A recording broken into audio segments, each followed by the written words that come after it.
Hello students, welcome to our YouTube channel commerce classes by Pankaj Rajauria. आज हम start करने वाले बेटा अपना टॉपिक पार्टनरशिप 12th अकाउंट से। ठीक है जी। तो 12th अकाउंट्स के अंदर बेटा पार्टनरशिप के अंदर हमें बहुत सारे टॉपिक्स पढ़ने हैं, लेकिन अब अभी फ़िलहाल हम लोग पार्टनरशिप के कुछ बेसिक पढ़ेंगे, फिर हम चैप्टर वाइज जाएंगे। आज मैं कोई चैप्टर नहीं पढ़ा रहा हूँ, आज मैं खाली आपको पार्टनरशिप का एक इंट्रोडक्शन दे रहा हूँ कि पार्टनरशिप क्या होती है। ठीक है जी। तो व्हाट इज़ द पार्टनरशिप, आज मेरा डिस्कशन है ये। जितना अच्छा मैं बता पाऊँगा उससे ज़्यादा कोशिश करूँगा आपको उससे भी बहुत बढ़िया बताने की। तो पार्टनरशिप क्या होती है? पार्टनरशिप का मीनिंग जब भी आपको अपने दिमाग में याद रखना हो तो 4 बातें याद रखना, इन 4 बातों को मत भूलना। ठीक है जी। पार्टनरशिप आप बहुत अच्छे से बता पाओगे। तो पार्टनरशिप के अंदर कितनी बातें याद रखनी है? 4। पहली क्या है? 2 और मोर पर्सन। सर कम से कम कितने लोग होने चाहिए? 2। ठीक है। और 2 से ज़्यादा लोग। और यहाँ पे एक बात आके खड़ी हुई है कि मिनिमम कितने होंगे? मिनिमम पार्टनर कितने होंगे? 2। और मैक्सिमम कितने हो सकते हैं? 50। सर पार्टनरशिप के अंदर हमने बोला कि पार्टनरशिप कब होगी? सर जब 2 से ज़्यादा लोग होंगे। एक अकेला आदमी कभी भी पार्टनरशिप बिजनेस नहीं कर सकता। ठीक है। तो कम से कम तो हो गए कितने? 2 कम से कम है। और मोर पर्सन, 2 या 2 से ज़्यादा लोग मिलके जब किसी बिजनेस को करते हैं तो वो पार्टनरशिप होता है। लेकिन मैंने बोला बेटा मोर पर्सन पे ना एक लिमिट है। लिमिट कितनी है बेटा? मैक्सिमम पार्टनर 50 हो सकते हैं। कितने हो सकते हैं? 50। अब इसमें एक मज़ेदार आपको बात बताऊं, जब हम पार्टनरशिप को पढ़ते हैं तो पार्टनरशिप को पढ़ते टाइम पे ना भारत में पार्टनरशिप को लेके कानून है, पार्टनरशिप एक्ट 1932। सर हमें ये एक्ट फॉलो करना होता है। इसको इस तरीके से लिखते हैं बेटे, इसको ऊपर ही कर देते हैं क्योंकि ये एक ही वर्ड है। हमें कानून पढ़ना है पार्टनरशिप एक्ट 1932। सर जो भी हम पार्टनरशिप की डिटेल पढ़ेंगे वो इस एक्ट के अकॉर्डिंगली पढ़ेंगे। एक्ट बोलते हैं कानून को। ठीक है जी। 1932 जिस ईयर में ये इनेक्ट हुआ था, जिस ईयर में ये बन के लागू किया गया। ठीक है। तो पार्टनरशिप एक्ट 1932 पार्टनरशिप के सारे प्रोविजंस के बारे में बोलता है। अब इंटरेस्टिंग बात पता है क्या है कि जब ये मैक्सिमम पार्टनर की बात आती है कि पार्टनरशिप के अंदर मैक्सिमम पार्टनर कितने हो सकते हैं सर, तो पार्टनरशिप एक्ट जो है वो साइलेंट रहता है इस बात पे। पार्टनरशिप एक्ट के अंदर सर मैक्सिमम लिमिट को लेके कुछ भी नहीं लिखा हुआ। पार्टनरशिप एक्ट में मैक्सिमम पार्टनर को लेके बिल्कुल कुछ नहीं लिखा हुआ, साइलेंट है पार्टनरशिप एक्ट। तो मैक्सिमम पार्टनर की बात किसने बोली है? सर मैक्सिमम पार्टनर की बात बोली है कंपनीज एक्ट 2013 ने। अब यार बड़े कमाल की बात है, मुद्दा पार्टनरशिप का। और 14 किसकी है? कंपनीज एक्ट की। कंपनीज एक्ट क्यों बोल रहे हैं? कंपनीज एक्ट क्यों बोल रहे हैं कि भैया 50 पार्टनर होंगे, 50 से ज़्यादा नहीं होंगे? एक्चुअली ना देखो, बिजनेस का एक स्ट्रक्चर बनाया, छोटा, उससे बड़ा, उससे बड़ा। जो सबसे छोटा बिजनेस होता है वो होता है सोल प्रोप्राइटर। वो कौन सा होता है? सोल प्रोप्राइटर, जो अकेला बंदा चलाता है, जिसको बोलते हैं इंडिविजुअल बिजनेस। उसके बाद पार्टनरशिप, उससे बड़ा। उसके बाद कंपनी, सबसे बड़ा। तो अगर आपको बहुत बड़ा बिजनेस करना है ना तो आपको पार्टनरशिप से अपने आप को कंपनी में कन्वर्ट करना पड़ेगा। इसीलिए पार्टनरशिप से जब बड़ा करोगे तो किस में जाना है? पार्टनरशिप से बड़ा करोगे तो कहाँ जाना है? कंपनी में जाना है। इसीलिए कंपनीज एक्ट आता है यहाँ पे। कंपनीज एक्ट कहता है कि भैया अगर आपको अपने यहाँ पे 50 से ज़्यादा लोगों को शामिल करना है, ठीक है, तो भैया कंपनी बना लो, पार्टनरशिप में काम ना चलेगा। तो अपनी पार्टनरशिप फर्म को क्या कर लो? कंपनी में कन्वर्ट कर लो। और उसके बावजूद भी अगर आपने नहीं किया तो सर नहीं किया ना, अगर आपने 50 पार्टनर के बाद कोई 51वां पार्टनर शामिल कर लिया तो कंपनीज एक्ट 2013 कहता है कि मैं इस पार्टनरशिप एक्ट से बड़ा हूँ, मैं आपकी पार्टनरशिप फर्म को इलीगल एसोसिएशन डिक्लेयर कर दूंगा। सर चीज़ किसकी है? पार्टनरशिप एक्ट की। दादागिरी किसकी है? कंपनीज एक्ट की, क्योंकि वो बड़ा है। ठीक है जी।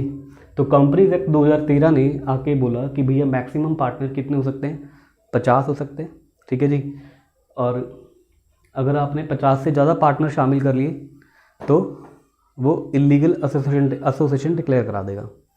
अब इसमें ना बेटा देखो मैं आपको बताता हूँ कि ना आपने 2 नंबर के क्वेश्चन मेरे साथ डिस्कस कर लिए। एक बार पेपर में क्वेश्चन आया कि मैक्सिमम पार्टनर को लेके कौन सा कानून बोलता है कि मैक्सिमम पार्टनर 50 हो सकते हैं। तो बताएंगे आप मैक्सिमम पार्टनर की लिमिट किसने बताई है? कंपनीज एक्ट 2013 ने बताई है जी। मैक्सिमम पार्टनर की लिमिट किसने बताई है? कंपनीज एक्ट 2013 ने। और थोड़ा और डिटेल अगर जानना चाहते हो तो सुनो, कंपनीज एक्ट 2013 ने सेक्शन 464 के अंदर गवर्नमेंट को पावर दी थी कि गवर्नमेंट ना अगर रखना चाहती है पार्टनरशिप के अंदर तो मैक्सिमम 100 पार्टनर तक रख सकती है। लेकिन गवर्नमेंट को पावर दी थी कि आप 100 तक चाहो तो रख लो, पर गवर्नमेंट ने बोला यार 100 ना बहुत ज़्यादा पार्टनर हो जाएंगे। तो बाद में गवर्नमेंट ने रूल 10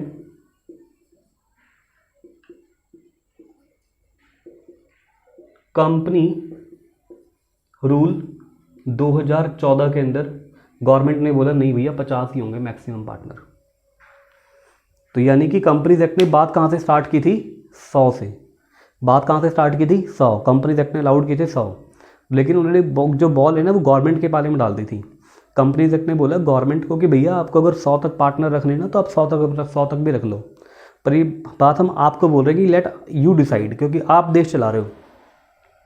तो गवर्नमेंट ने रूल 10 कंपनी रूल 2014 में बोला कि भैया जो मैक्सिमम पार्टनर है वो कितने होंगे? 50। करे 50 काफ़ी है। यह है पूरी कहानी। शायद इतनी डिटेल आपको ना मिले कहीं पे। तो पार्टनरशिप के मीनिंग पे बैक कर रहे हैं हम लोग, ठीक है जी। तो पार्टनरशिप के अंदर मैंने बोला मीनिंग में 4 बातें याद रखनी है। पहली क्या थी? 2 और मोर पर्सन, ठीक है जी। तो 2 से मेरा कहने का मतलब क्या था? कम से कम 2 लोग होंगे। मोर से हमारा कहने का मतलब क्या था? कि ज़्यादा से ज़्यादा 50 लोग हो सकते हैं, ठीक है। लीगल बिजनेस, सेकंड पॉइंट क्या है? Legal business. सर पार्टनरशिप ना कभी भी इलीगल बिजनेस के लिए नहीं होती। हम 2 दोस्त थे, राम और श्याम। राम बस में आगे से चढ़ा, श्याम बस में पीछे से चढ़ा। वो आगे से जेब काटता हुआ, वो पीछे से जेब काटता हुआ उतरे। बोले देख 10,000 रुपये इकट्ठे हुए, 5 तेरे 5 मेरे। सर वो पार्टनरशिप नहीं हो सकती। पार्टनरशिप सिर्फ किसके लिए हो सकती है? लीगल बिजनेस के लिए।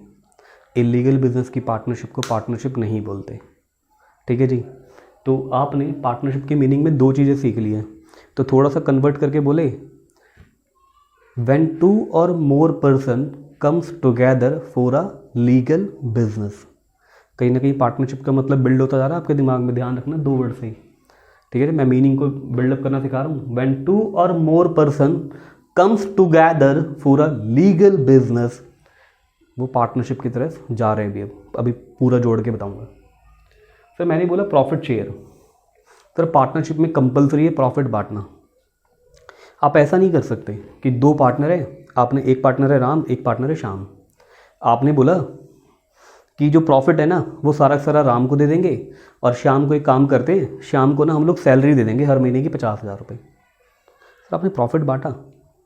प्रॉफिट तो खाली एक ही पार्टनर ले रहा है। आपने दूसरे पार्टनर को भले ही पैसे दिए, पर आप किस फॉर्म में दे रहे हो? प्रॉफिट की फॉर्म में दे रहे हो, आप सैलरी की फॉर्म में दे रहे हो उसे। सर ये नहीं होगा। प्रॉफिट बटना चाहिए पार्टनर्स के अंदर, कंपलसरी है जी, ठीक है जी। अगर प्रॉफिट नहीं बट रहा तो वो पार्टनरशिप नहीं है, ठीक है जी। तो प्रॉफिट बटना चाहिए। मीनिंग समझ में आ रहा है? अब तीनों को जोड़ते चलते हैं इसके मीनिंग की तरफ। When 2 or more person comes together for a legal business and share profit। चल रहे हैं आगे, ठीक है जी।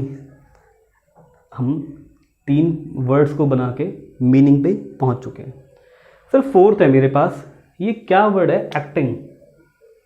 एक्टिंग का मतलब है यहाँ पे काम करना। सर वो शाहरुख खान वाली नहीं है। एक्टिंग का मतलब क्या है? यहाँ पे काम करना, ठीक है जी। व्हेन 2 और more person, sorry, acting by 1 और acting by all. Sir partnership के अंदर ना कभी भी ये कंपलसरी नहीं होता कि अगर 10 पार्टनर हैं तो 10 के 10 लोग दुकान पे काम करने आएंगे। बिजनेस में 10 के 10 लोग काम करेंगे, ऐसा ज़रूरी नहीं है। ऐसा हो सकता है कि कुछ काम करें कुछ काम ना करे। ऐसा भी हो सकता है एक्टिंग बाय वन, एक बंदा काम करे बाकी 9 के 9 काम ना करे। ऐसा भी हो सकता है कि 10 के 10 काम करें। समझ में आ रही बात? एक्टिंग बाय वन का मतलब है कि चाहे एक बंदा काम करे, एक्टिंग बाय ऑल का मतलब क्या है, चाहे सबके सब काम करें। मेरा क्रक्स सिखाने का मतलब क्या है इस बात का, कि पार्टनरशिप के अंदर सभी पार्टनर का काम करना जरूरी नहीं होता। लेट यू सपोज हम 4 पार्टनर हैं, ठीक है, 4 में से हम 3 काम पे आते हैं, एक नहीं आता। ऐसा भी हो सकता है कि एक जाता हो, हम 3 नहीं जाते। ठीक है जी, तो सबका काम करना यहाँ पे ज़रूरी नहीं है। ठीक है, ये आपने 11th में ही पढ़ा होगा, जब टाइप ऑफ पार्टनर हम लोग पढ़ रहे थे ना बेटा, तो वहाँ पे हमने पढ़ाया था एक्टिव पार्टनर, स्लीपिंग पार्टनर। आपको याद है, एक पार्टनर जो बिजनेस में खाली पैसा लगाता है लेकिन सोता रहता है, काम करने नहीं आता। तो एक्टिंग बाय वन और एक्टिंग बाय ऑल पार्टनरशिप की मीनिंग में लिखा हुआ है, चाहे एक बंदा काम करे चाहे सारे के सारे पार्टनर्स काम करें, कुछ फ़र्क नहीं पड़ता जी। क्लियर है? तो हमारा जो पार्टनरशिप का जो मीनिंग है, अब आते पूरा मीनिंग बनाते हैं। When 2 or more person comes together for a legal business and share the profit and acting by one or acting by all। ठीक है जी, तो लिख दे, चलो भाई लिखते हैं। तो पार्टनरशिप का बेटा पूरा का पूरा जो मीनिंग है वो हमने लिख के दे दिया। देखो पूरा इकट्ठा, देखो इन चारों से मिला के बनाए हैं। When 2 or more person comes together for legal business and share profit carried acting by one or acting by all। Sir अगर आपने ये पार्टनरशिप का मीनिंग लिख दिया ना, तो टीचर ने लुटा देने नंबर आपके ऊपर, खुश हो जाएगा वो कि जितनी चीज़ उसको चाहिए आपने लिख दी भाई सारी, इतना ही चाहिए उसे। जितना मेन मीनिंग आपने बताया है सारी मेन बातें एक्सप्लेन कर दी।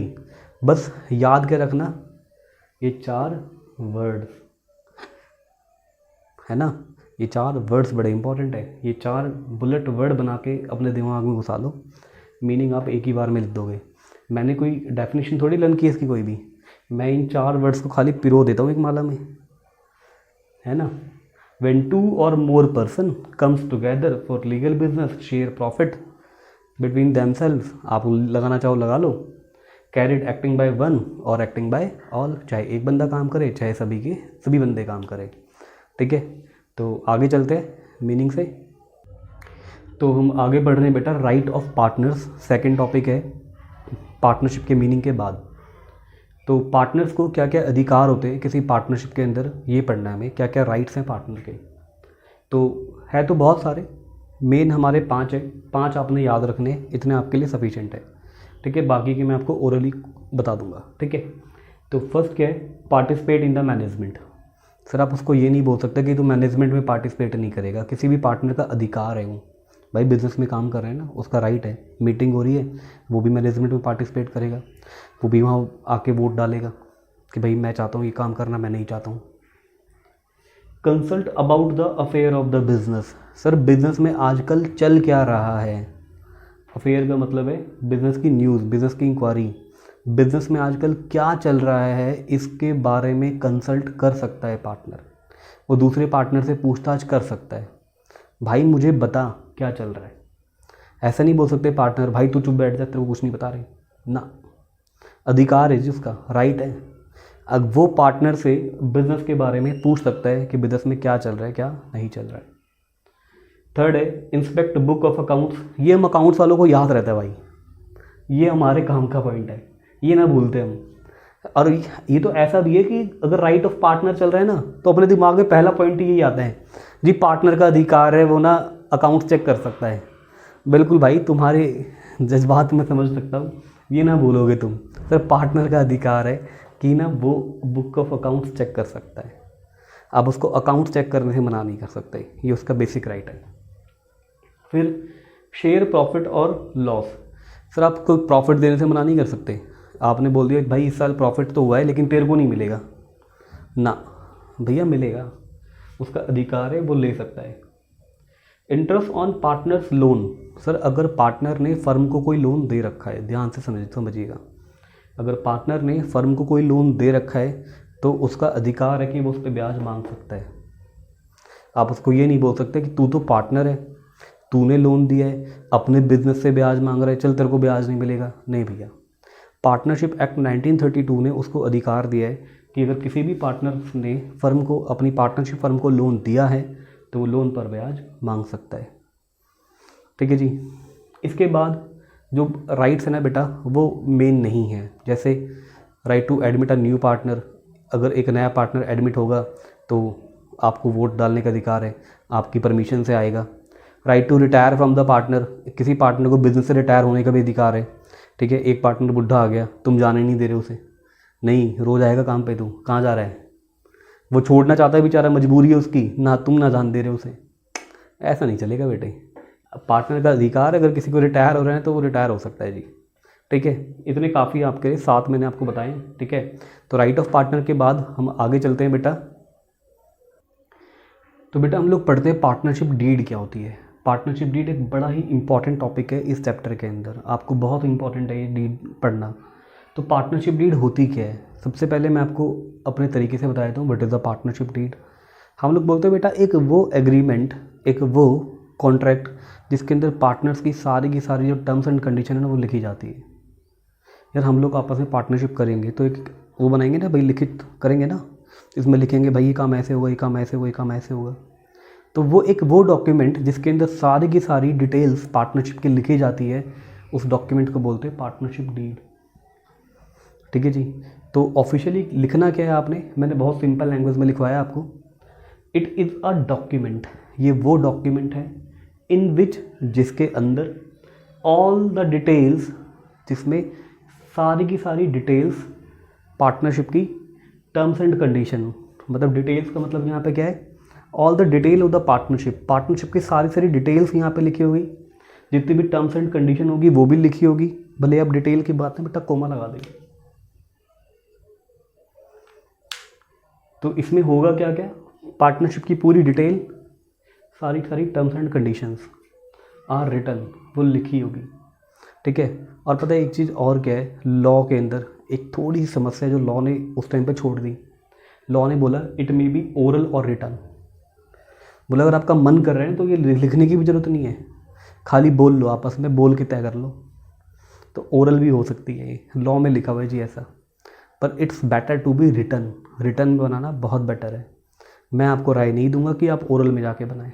ठीक है जी, ओरल में हो सकती है, लॉ में मना नहीं है, लेकिन मैं आपको बोलूँगा कि आप जब भी पार्टनरशिप डीड बनाएं, ठीक है, तो कैसे बनाएंगे, आप रिटन में बनाएंगे, आप उसको ओरल में नहीं बनाएंगे। क्लियर है बेटा, चलें आगे। अब डीड में लिखा क्या क्या होता है, content of the partnership deed क्या क्या है। सबसे पहले पता है बेटा डीड में क्या लिखा होता है, सबसे पहले लिखा होता है डिटेल्स ऑफ पार्टनर, पार्टनर की पूरी डिटेल लिखी होती है, पार्टनर का नाम क्या है, पार्टनर का एड्रेस क्या है, कहाँ रहता है, पार्टनर की पूरी डिटेल लिखी होती है। फिर होता है डिटेल ऑफ पार्टनरशिप फर्म। जब भी मैं फर्म वर्ड यूज़ करूँगा, जब भी मैं फर्म बोलूँगा, फर्म का मतलब आप लोगों को समझना पड़ेगा कि फर्म का मतलब पार्टनरशिप फर्म ही होता है। और क्योंकि आप कॉमर्स फैक्ट्री में घुस चुके हैं, आप कॉमर्स स्टूडेंट हैं, आप कॉमर्स के बैकग्राउंड में आप आ चुके हैं, जहाँ कहीं भी आपको फर्म वर्ड मिलेगा ना बेटा, तो समझ जाना जो फर्म वर्ड है ना वो पार्टनरशिप फर्म को इंडिकेट करता है। ठीक है जी। तो डिटेल ऑफ द फर्म का मतलब है कि पार्टनरशिप का नाम और पार्टनरशिप का एड्रेस, उसकी डिटेल भी डीड में लिखी होगी। तो पार्टनर्स की पूरी डिटेल, फर्म की पूरी डिटेल, सपोज करो पार्टनर्स की डिटेल में बोलूँ तो हम 2 पार्टनर हैं, मैं और मेरा एक फ्रेंड ले लो मुकेश, मैं और मुकेश 2 पार्टनर हैं। ठीक है जी, मेरा नाम पंकज, उसका नाम मुकेश, मैं रहता हूँ रोहिणी के अंदर, वो रहता है राजीव नगर के अंदर, तो दोनों का एड्रेस लिखा हुआ है। Detail of the firm, firm का नाम क्या है, हमने अपनी फर्म का नाम रखा है बेटा V2 एसोसिएट्स। ठीक है जी, तो V2 एसोसिएट हमारी पार्टनरशिप फर्म का नाम है। एड्रेस हमने इसका ऑफिस खोल रखा है नेताजी सुभाष पैलेस में। अब नेक्स्ट है principal place. Sir head office, head office कहाँ पे आपके बिजनेस का जी, तो वो भी पार्टनरशिप डीड के अंदर लिखा जाएगा। नेचर ऑफ बिजनेस, आप किस तरीके का बिजनेस करते हो। ठीक है, जैसे हमने स्टार्ट किया, मैंने और मुकेश ने, हमने फार्मास्यूटिकल बिजनेस स्टार्ट किया कि हम ना दवाइयाँ बनाएंगे, तो हमारा नेचर ऑफ बिजनेस क्या है, pharmaceutical. Commencement of partnership, commencement का मतलब होता है बेटा शुरुआत, पार्टनरशिप फर्म की शुरुआत किस डेट से हुई है। हमने बिजनेस स्टार्ट किया 1 जून 2015 को, तो वो लिखा जाएगा कि किस डेट से हम लोग पार्टनरशिप में आए। कैपिटल कंट्रीब्यूशन, ये एक डिस्प्यूटेड मुद्दा आगे जाके हो जाता है, इसलिए बेटर है कि लिख लिया जाए किसने कितनी कितनी कैपिटल लगाई है। ठीक है जी, किसने कितना पैसा बिजनेस में लगाया है। कैपिटल पता है ना आपको, कैपिटल क्या होती है? कैपिटल का मतलब क्या होता है? किसने कितना पैसा लगाया है। मैंने 5 लाख लगाया है, मुकेश ने 10 लाख लगाया है, तो मेरी कैपिटल कितनी है? 5 लाख। मुकेश की कैपिटल कितनी है? 10 लाख। इंटरेस्ट ऑन कैपिटल, अगर कोई पार्टनर अपनी कैपिटल पर ब्याज लेना चाहता है, सर ऐसा होता है क्या? उसने बिजनेस में पैसा लगाया और अपने बिजनेस में अपनी कैपिटल पे ही ब्याज मांग रहा है। Yes, it is possible. Sir कई बार क्या होता है कि पार्टनर से होते हैं ना, उनकी एक एक्सपेक्टेशन होती है। ठीक है, जैसे मैंने मुकेश से बोला कि मुकेश तू 10 लाख रुपए लगा दे, मैं 5 लाख रुपए लगा दूँ। तो मुकेश बोला कि यार 10 लाख रुपए मैं बिज़नेस में लगा दूँ, ठीक है, अब प्रॉफिट नहीं आए तो? प्रॉफिट नहीं आए तो भाई क्या होगा? मैंने बोला यार 10 लाख रुपए तू नहीं लगा रहा है, तू 10 लाख रुपए लगाने से डर रहा है। क्यों डर रहा है? कह रहा है यार भाई बैंक में इस पर कम से कम 3% ब्याज तो आता है। तो मैंने कहा ठीक है भाई 3% ना तू मेरे से फर्म के अंदर अपनी कैपिटल पे ब्याज ले लियो, तू घबरा मत। कई बार ऐसा होता है। ठीक है जी, तो पार्टनर्स अपनी कैपिटल पर ब्याज मांग सकते हैं, पर कैपिटल पर कितना ब्याज लेंगे, 5%, 6%, 7%, 8%, वो लिखना पड़ेगा यहाँ पे कि इंटरेस्ट ऑन कैपिटल कितना होगा। 6% होगा, 7% है, 8% है, वट एवर, जितना मर्जी लिखो, जितना आप डीड में लिखोगे उतना आपको मिलेगा। ठीक है जी। Interest on drawing, sir drawing क्या होता है? जो पैसा पार्टनर ने बिजनेस से निकाला है। अब एक बात बताओ, जब वो अपने लगाए हुए पैसे पे ब्याज मांग सकता है तो भाई फर्म जो है वो बेवकूफ़ थोड़ी है। पार्टनर जो पैसा निकालेगा हम उस पर ब्याज मांग सकते हैं कि भाई जो पैसा तूने निकाला है तो उस पर भी ब्याज दे। तो इंटरेस्ट ऑन ड्राइंग भी आपको जितना भी पार्टनर से चार्ज करना है वो भी आपको डीड में लिखना पड़ेगा। वट एवर, 10% लेना है तो 10%, 15% लेना है तो 15%। क्लियर है? प्रॉफिट शेयरिंग रेशो, सर किस रेशो में आप प्रॉफिट को बांटोगे आपस में? तो प्रॉफिट 50-50 बांटोगे, 70-30 बांटोगे, 60-40 बांटोगे। जरूरी नहीं है कि आपको बराबर बराबर बांटना है, प्रॉफिट बांटना है। तो जिस भी रेशो में आप बांटोगे ना प्रॉफिट को, वो डीड में लिखोगे कि हम कल प्रॉफिट अगर बांटेंगे तो इस रेशो में बांटेंगे। ठीक है जी। इंटरेस्ट ऑन लोन, सर अभी भी राइट में पढ़ाया था मैंने आपको कि पार्टनर्स का अधिकार है, अगर पार्टनर ने बिजनेस को कोई लोन दिया है, अपनी पार्टनरशिप फर्म को कोई लोन दिया है तो पार्टनर उस पर ब्याज मांग सकता है जी। ठीक है जी। तो इंटरेस्ट ऑन पार्टनर्स लोन कितना आप दोगे? सर मैं यहाँ पे मेंशन कर देता हूँ कि पार्टनर्स लोन की बात हो रही है यहाँ पे, ये P फॉर पार्टनर है बेटा, ठीक है, समझ जाना। तो पार्टनर ने अगर बिजनेस को कोई लोन दिया है तो पार्टनर उस पर कितना ब्याज लेना चाहता है तो वो लिखा जाएगा, वो भी वट एवर 10%, 15%, 12%, वो जो भी है। सैलरी ऑफ पार्टनर, अगर कोई पार्टनर अपने बिजनेस से सैलरी लेना चाहता है, वो कहते हैं जी मैं कहीं और काम करता तो तनख्वाह मिलती, हमने कहा ठीक है भाई तो हमारे यहाँ काम कर ले, तनख्वाह ले लियो। तो पार्टनर की जो भी सैलरी की एक्सपेक्टेशन है वो पार्टनरशिप डीड में लिखेगा।